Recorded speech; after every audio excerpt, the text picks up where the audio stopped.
दोस्तों, अगर आप भी अपने घर में बेसमेंट बनाना चाहते हैं और आप चाहते हैं कि बेसमेंट बनाने से पहले जो भी बेसमेंट बनाते समय कॉमन मिस्टेक्स होती हैं उसके बारे में आपको पता चले, तो इस वीडियो को आप पूरा अंत तक देखिए। इसमें मैं काफ़ी बातों के बारे में डिस्कस करूंगा जो हमें आमतौर पर चीज़ें देखने को मिलती हैं। तो यहाँ पर सबसे पहले हम बात करते हैं कि बेसमेंट होता क्या है। तो बिल्डिंग का कोई भी फ्लोर जो हमारा ग्राउंड लेवल के नीचे बना हुआ है या फिर आधा ग्राउंड लेवल से नीचे बना हुआ है, आधा ग्राउंड लेवल से ऊपर बना हुआ है, तो उसको हम बेसमेंट कहते हैं। और बेसमेंट हमारा काफ़ी जगहों पर बनाना काफ़ी ज़रूरी भी हो जाता है कि अगर आपके पास जो स्पेस है वो आपकी कम है, जिसकी वजह से आपके पास पार्किंग की व्यवस्था नहीं है, या फिर अगर आप ज़्यादा स्पेस चाहते हैं कि हमारे घर में ज़्यादा स्पेस हो, तो उसके लिए भी बेसमेंट बनाना एक फ़ायदेमंद चीज़ रहती है। क्योंकि हमारे जो एरियाज़ होते हैं उनमें जो हाइट होती है कि हम बिल्डिंग की हाइट कितनी दे सकते हैं, वो हमारी रिस्ट्रिक्टेड होती है, मतलब कि एक लिमिट तक ही हम दे सकते हैं। तो उस केस में जो बेसमेंट है वो हमारा एक और विकल्प हो जाता है कि हम यहाँ पे भी नीचे भी हम रूम्स वगैरह बना सकते हैं या फिर हम पार्किंग की सुविधा दे सकते हैं।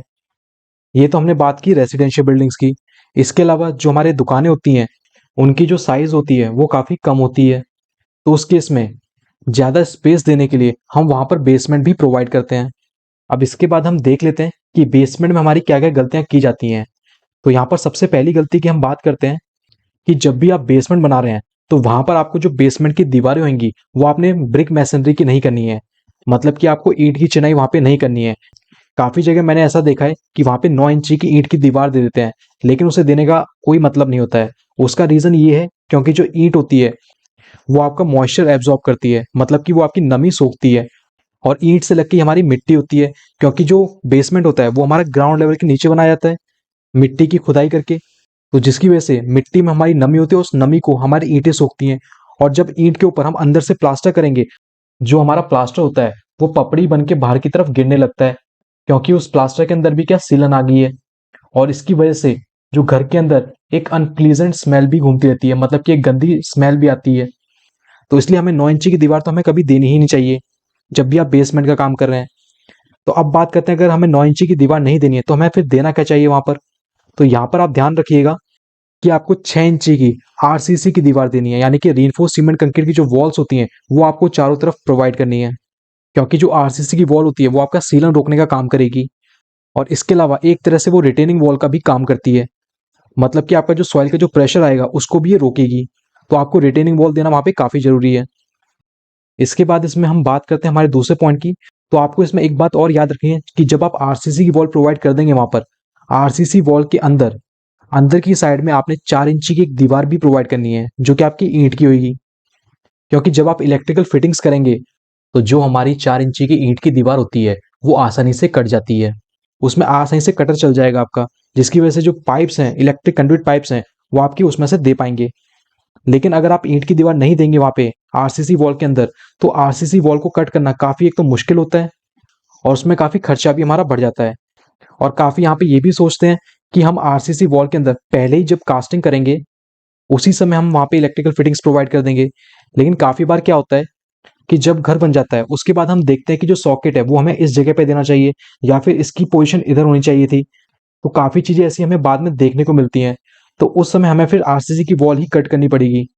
तो वो सब हमें बाद में दिक्कत ना फेस करनी पड़े, इसलिए आप एक 4 इंची की दीवार दे के चलिए यहाँ पर।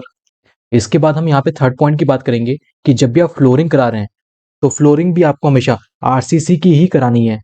आपको ईंट या फिर किसी और मटेरियल की आपको फ्लोरिंग नहीं करानी है, क्योंकि जो सीपेज होता है वो हमारा फ्लोरिंग से सबसे ज़्यादा होता है। क्योंकि जो हमारी फ्लोरिंग होती है वो भी हमारी सॉइल के कांटेक्ट में होती है, तो वहाँ पे आपको आरसीसी का यूज़ करना है। इसके बाद हमारा नेक्स्ट पॉइंट आता है कि जो बेसमेंट है उसकी हमें हाइट कितनी रखनी चाहिए। तो आपको जो बेसमेंट की स्टैंडर्ड हाइट रखनी चाहिए वो आप 8 फीट लेके चलिए।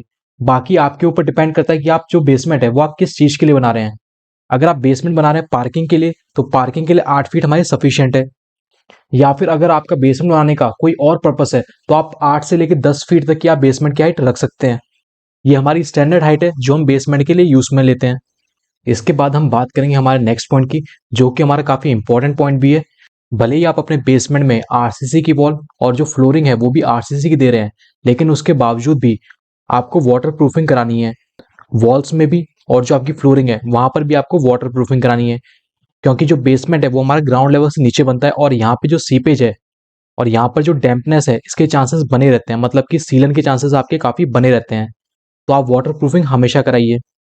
इन सब के अलावा आपको बेसमेंट बनाते समय एक बात का और खास ध्यान रखना है कि जो आपका ड्रेनेज सिस्टम है वो आपका परफेक्ट होना चाहिए। कि मान लीजिए बाई चांस अगर आपके किसी भी पाइप में डैमेज आ जाए जिसकी वजह से वो पाइप बस्ट कर जाए, या फिर इसके अलावा आपकी जो पाइप्स हैं वो आपके ब्लॉक हो जाएं, उस केस में आपके घर में जो पानी है वो आपका बेसमेंट में ना भरे, या फिर अगर रेनी सीजन का टाइम है उस केस में जो पानी है वो आपका बेसमेंट में ना भर जाए, इसलिए आपको हमेशा अपने घर के अंदर बेसमेंट में एक वाटर पंप प्रोवाइड करना है। वाटर पंप प्रोवाइड करना बेसमेंट में बहुत नेसेसरी होता है, क्योंकि अगर आप स्टार्टिंग में इसे प्रोवाइड नहीं कराएंगे और बाद में जब आपको ऐसी समस्याएं देखने को मिलेंगी तो उस समय वाटर पंप प्रोवाइड करना काफ़ी मुश्किल हो जाता है। तो इस बात का भी आप खास ध्यान रखें। तो ये कुछ पॉइंट्स थे जो आपको बेसमेंट बनाने से पहले पता होनी चाहिए। और बाकी इंफ्रा स्किल हब पे ऐसी वीडियोस और डलती रहेंगी, तो आप अपनी नॉलेज को बढ़ाइए और इंफ्रा स्किल हब को देखते रहिए। Thank you.